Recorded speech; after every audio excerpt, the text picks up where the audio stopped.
Hello friend, അസ്സലാമു അലൈക്കും. ഇന്ന് ഞാൻ വന്നിട്ടുള്ളത് റാഗി വെച്ചിട്ടുള്ളൊരു പായസത്തിൻ്റെ റെസിപ്പി ആയിട്ടാണ്.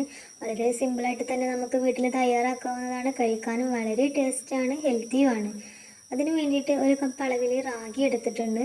റാഗി നന്നായി കഴുകി വൃത്തിയാക്കി വെച്ചിട്ടുണ്ട്. ഇനി നമുക്കിതൊരു മിക്സിയുടെ ജാറിലിട്ടൊന്ന് ചേർത്ത് അരിമാവ് അരക്കുന്നത് പോലെ ഒന്ന് അരച്ചെടുക്കുകയാണ് ചെയ്യേണ്ടത്. ഇതുപോലെയാണ്.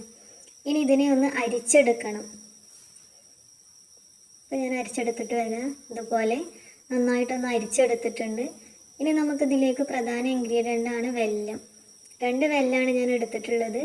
ഇതിനെ ഒന്ന് ഉരുക്കിയെടുക്കണം. 1 ഗ്ലാസ് അളവിൽ വെള്ളം ഒഴിച്ചിട്ടുണ്ട്.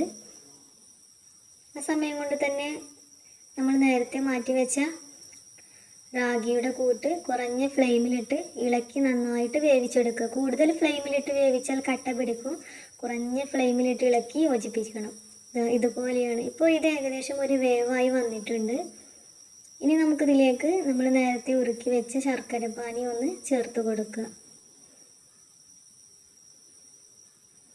ഇനി ഇതിലേക്ക് പ്രധാന ഇൻഗ്രീഡിയൻ്റ് ആണ് അരമുറി തേങ്ങ എടുത്തിട്ടുണ്ട്. അതുകൂടി ഒന്ന് ചേർത്ത് കൊടുക്കുക. ഇത് കുടിക്കുമ്പോൾ ഒന്ന് കടിക്കാൻ വേണ്ടിയിട്ടാണ് തേങ്ങ ഇങ്ങനെ ചേർക്കുന്നത്. തേങ്ങാപ്പാൽ ചേർക്കുന്നതും നല്ലതാണ്. പിന്നെ ഇതിലേക്ക് മധുരം ബാലൻസ് ചെയ്യാനായിട്ട് ഒരു പിഞ്ച് ഉപ്പ് ചേർത്തിട്ടുണ്ട്.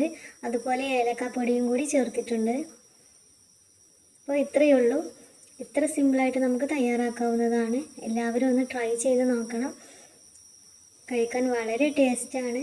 അപ്പോൾ എൻ്റെ ഇന്നത്തെ ഈ വീഡിയോ ഇഷ്ടപ്പെട്ട എല്ലാവരും ഒന്ന് ലൈക്ക് ചെയ്യുക, ഷെയർ ചെയ്യുക, സബ്സ്ക്രൈബ് ചെയ്യുക. ഇനി അടുത്ത സിമ്പിൾ റെസിപ്പിയുമായിട്ട് വീണ്ടും കാണാം.